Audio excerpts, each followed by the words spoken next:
một YouTuber người Mỹ có tên là Wixie đến từ kênh YouTube Em Wixie đã có chia sẻ một đoạn phim vô cùng đáng sợ và cho biết vào một buổi tối, bạn anh Ryan đã thử chơi trò gọi hồn trước một nghĩa trang được cho là đang bị ám có tên là Melville nằm ở New York. Wixie cho biết khi đó Ryan đã tìm đến khu nghĩa trang và phát trực tiếp buổi cầu cờ bên ngoài cổng nghĩa trang cho những người bạn của nãy xem trên Discord. Và đây là những điều kỳ lạ đáng sợ đã xảy ra trong buổi phát trực tiếp của Ryan.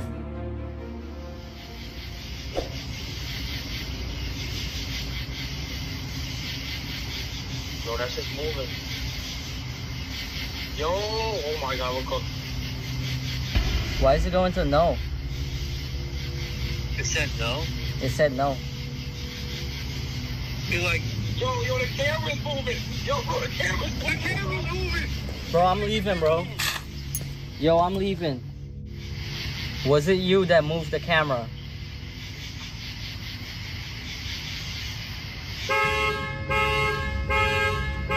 Bro, the car is going off, bro.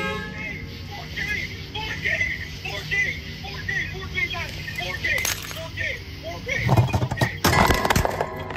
Yo! Bro.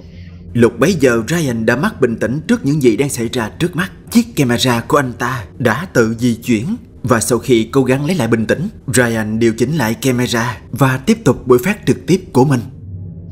Are there any spirits here that would like to talk to me?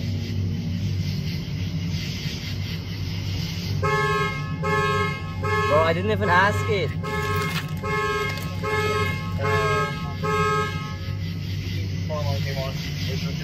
That's insane, dude.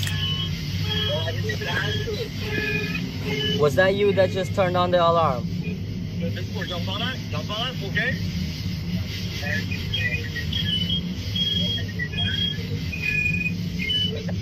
Yes.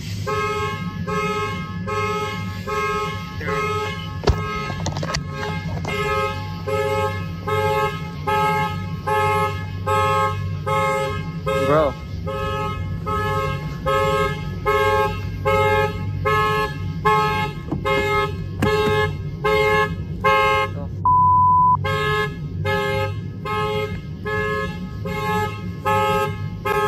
I left the keys over. I'm panicking, bro. Where the keys?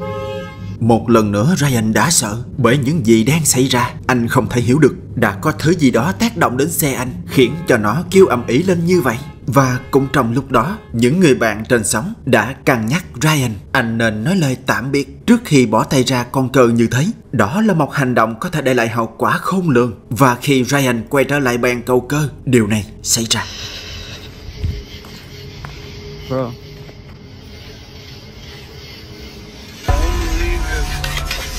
Oh my fucking god, bro.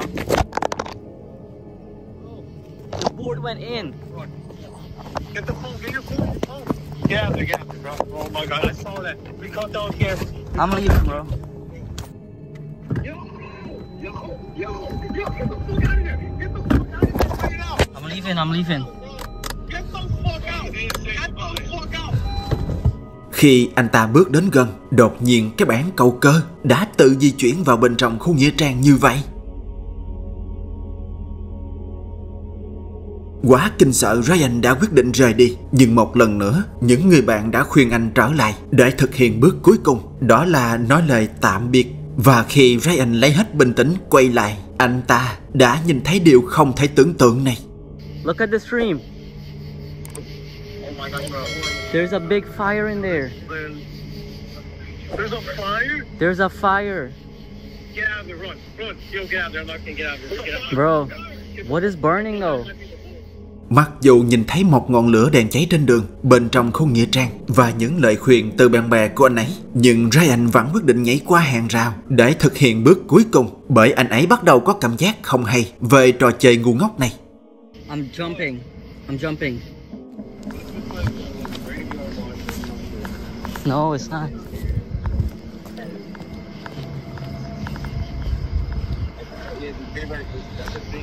Bro, I see it. Yo, it's the board. It's the board. It's the board and the planchette. No, with the planchette. No, it's yours up. It's yours up. Oh my god. Bro, I'm not touching it. Say goodbye. Fuck it. Say goodbye. Try to say goodbye. Oh my, the board is burnt. Oh my god. The board is burnt. Oh, sorry. I don't know. That was the board. That was the fucking board. So do I just say goodbye? Oh my god. My god, bro. Goodbye. Say goodbye. Just say goodbye. Drag it. Say goodbye. I did.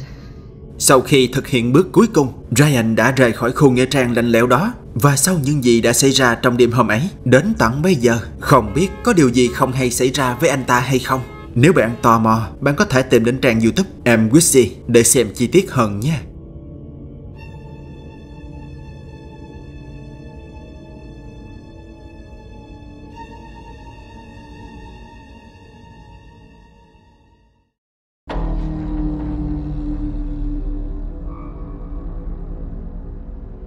Một người đàn ông người Mỹ có tên là Joey Selny đến từ trang TikTok Jocha005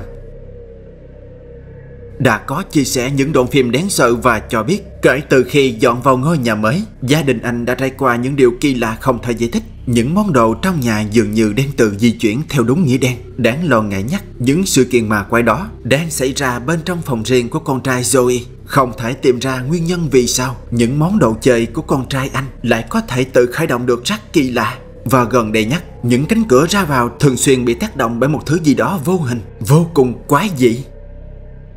Một buổi sáng nọ khi Joey ở nhà một mình, anh lại nghe thấy những tiếng động lạ đang phát ra bên trong phòng ngủ con trai. Biết chắc những điều kỳ quái xảy ra nên anh ấy đã nhanh chóng dùng điện thoại quay lại. For the past 2 weeks, some weird things have been happening in our son's room. So I wasn't going to record, but I actually came here to feed the cats. We have 2 cats who... So I came over to feed them, and I noticed that in his room, my son's room back here, there's one of my cats, I can hear his toy being played. And it was not on before. It is playing right now. And I don't know why it's playing right now. I didn't leave it on. But even if I did leave it on, like I'll turn it off. Even if I did turn it on, it wouldn't automatically play. You'd have to, even if I brush over the keys, it doesn't really go. So you'd have to really press the button and make it go.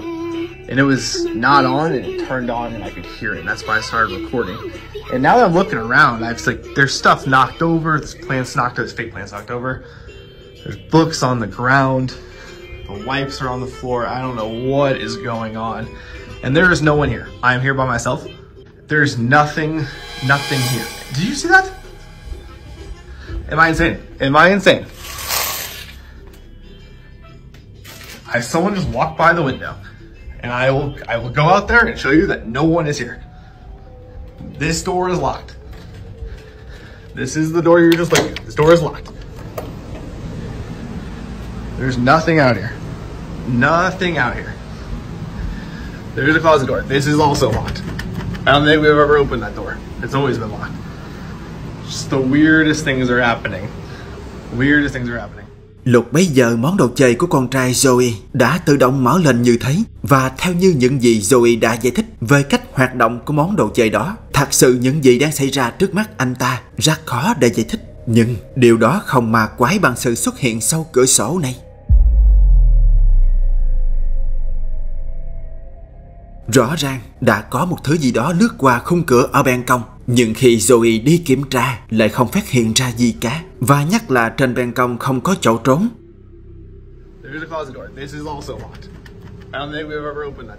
Joey cho biết thêm, khung cửa sổ này nằm trên ban công kính cách mặt đất hơn 15 mét. Nên chuyện có một người trèo lên ban công và nhảy xuống là điều không thể. Nghi ngờ đó là điều chẳng lành. Nhưng lúc bấy giờ Joey cũng chẳng biết phải làm gì hơn. Cho đến khi đêm đến, một trong những camera bên trong phòng con trai anh ấy đã phát ra thông báo đang có sự chuyển động bên trong. Ngay lập tức Joey kiểm tra, và đây là những điều không tưởng đã xảy ra.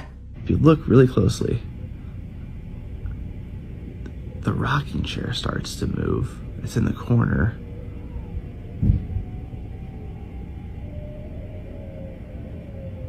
You can see it's very slight. It's very slight.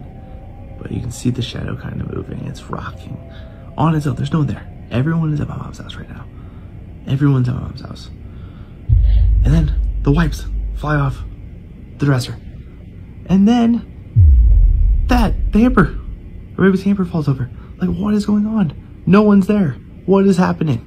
Quả thật những món đồ bên trong phòng con trai Zoe đang tự di chuyển. Khi đó cái ghế bập bênh trong góc phòng được nhìn thấy thông qua chiếc gương kia. Nó đang tự lắc lư, giống như đang có ai đó ngồi trên cái ghế vậy. Không lâu sau đó, những món đồ khác trong phòng lần lượt bị xáo trộn.